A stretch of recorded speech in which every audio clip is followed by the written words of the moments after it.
সুপ্রিয় দর্শক বন্ধুরা, আসসালামু আলাইকুম। শুরুতেই আপনাদেরকে জানিয়ে রাখি, আজকে হাটে পেঁয়াজের পর্যাপ্ত আমদানি। বিগত কয়েক বছরে এরকম পেঁয়াজের আমদানি আগে কখনোই হয়নি। দর্শক, আজ 27শে মে 2022, এই মুহূর্তে আমি অবস্থান করছি বাংলাদেশ মোড় হাটে পেঁয়াজের পাইকারি বাজারে। দর্শক, এই বছরে পেঁয়াজের পর্যাপ্ত আমদানি। এখন কৃষকের ঘরে পেঁয়াজ ছাড়া অন্য কোনো সাথী ফসল নেই, সেই জন্য তারা অতিরিক্ত আকারে পেঁয়াজ বিক্রি করছেন। হয়তো কৃষকের এখন হালখাতা চলছে, এই জন্যই হয়তো তারা প্রচুর পরিমাণ পেঁয়াজ বিক্রি করছেন। কৃষক এই বছরে ধান, গম, সরিষা ইত্যাদি সাথী ফসল বাদ দিয়ে পেঁয়াজের আবাদ করেছিলেন। যদিও এই বছর পেঁয়াজের উৎপাদন কম, কিন্তু আবাদ অনেক বেশি।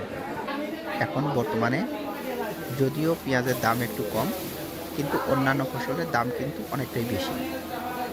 আমরা একজন কৃষকের সাথে কথা বলে তিনি আজকে কত টাকা দরে 1 মণ পেঁয়াজ বিক্রি করছেন সেটা তার কাছ থেকে জানব। ভাই, আসসালামু আলাইকুম। ওয়ালাইকুম আসসালাম। ভাই, হাতে পেঁয়াজের আমদানি কীরকম? ভালো, বেশি আমদানি আজ বেশি। আমদানি বেশি। আপনারা শুধু পেঁয়াজ চাষ করেন, এই পেঁয়াজ চাষ করে চাষের টাকা ওঠে? না, লস আমার খেয়ে।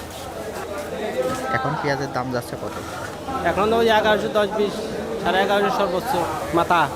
1150 টাকা মাথা, সবচেয়ে ভালো পেঁয়াজ। আজকে সর্বোচ্চ দাম কত? ওই 50 টাকাই, 1100। সর্বোচ্চ 1150। আপনি বিক্রি করছেন কত? 1150। 1150 টাকা বিক্রি করছেন। হ্যাঁ, আর ওষুধ দিয়ে এক পাখি পেঁয়াজ চাষে আনুমানিক খরচ পড়ছে কত? অনুমানিক না হলেও 28 থেকে 25,000 টাকা, 25 থেকে 28,000 টাকা।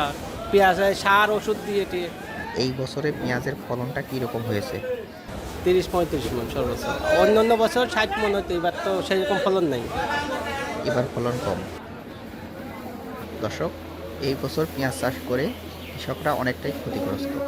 আজকে সর্বোচ্চ 1150 টাকা মাথা রেখে ব্যাপারীরা পেঁয়াজ কিনছেন, যদিও গতকাল থেকে বাজার একটু বেশি। দর্শক, ভিডিওটি শেষ পর্যন্ত দেখার জন্য সবাইকে অসংখ্য ধন্যবাদ।